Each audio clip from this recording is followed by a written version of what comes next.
Thank you for joining us for a brief overview of some key enhancements in the Teamcenter integration for Solid Edge. We'll start with the File Open dialog, where docking panes are now available, enabling users to easily configure the interface to best support specific tasks and data types.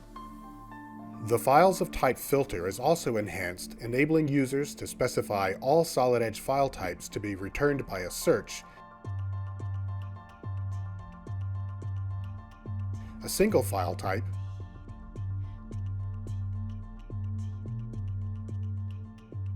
or a combination of specific file types.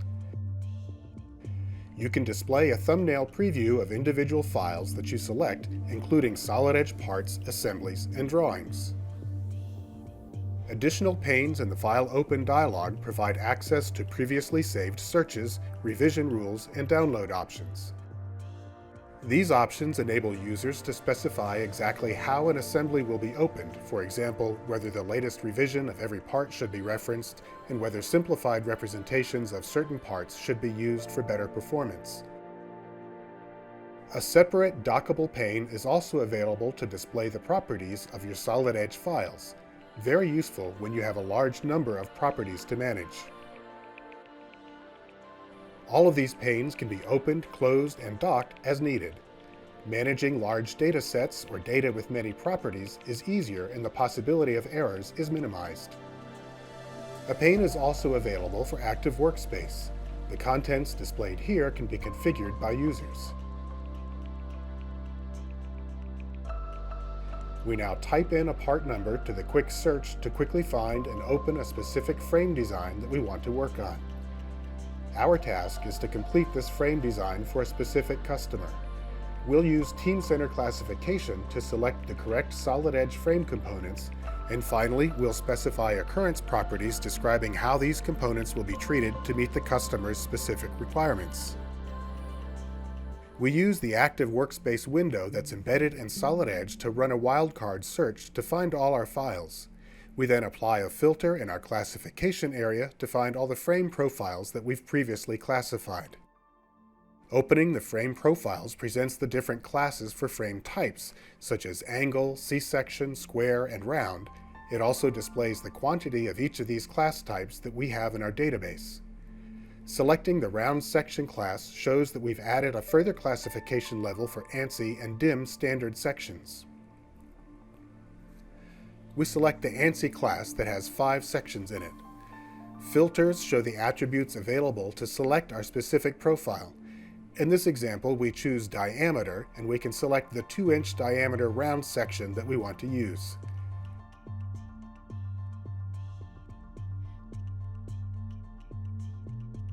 This section can now be placed in our active assembly, as with any valid Solid Edge file selected using Active Workspace.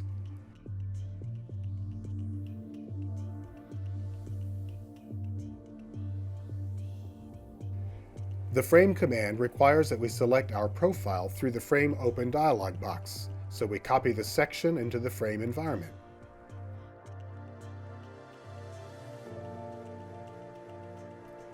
We select the profile that defines the location of the new frame component, and the round tube section is inserted in the correct location. Our frame design is now complete. Next, we'll show how easy it is to add a component into an existing classification system. We first use Active Workspace to navigate to a 100mm square tube section that we've created in Solid Edge. We then select the Classify command and the correct classification for this component, Frame Profiles, Square Tubing, DIN. We then specify attribute values, in this case wall thickness of 10 mm, a section height of 100 mm, and a material. The attributes requested are specific to the specific class of component. We click on Classify to add this section to our classification system. When we review the component in Active Workspace, we can see the complete classification details. Finally, we'll show how we can add occurrence properties in Solid Edge and store this information in Teamcenter so they can be added to a bill of materials. In this example, we want to specify black powder coating on the square tube and blue powder coating on the round tube. The treatment is not specified to the item revision, so it is only applicable to how these components are used in this specific frame assembly. We use the Solid Edge Occurrence Properties dialog to specify black powder coating to the square tube components and blue powder coating to the round tube components.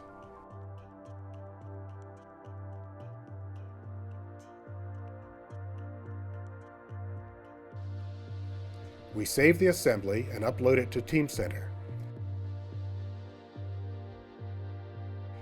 When we do this, we specify the customer using a Dynamic List of Values type attribute. A Dynamic List of Values type attribute is easy to configure and can be managed in Teamcenter without needing intervention from an administrator. You can see how the close integration between Solid Edge and Teamcenter speeds the completion of tedious data management tasks, ensuring your data is of the highest quality and minimizes the possibility of errors in downstream processes.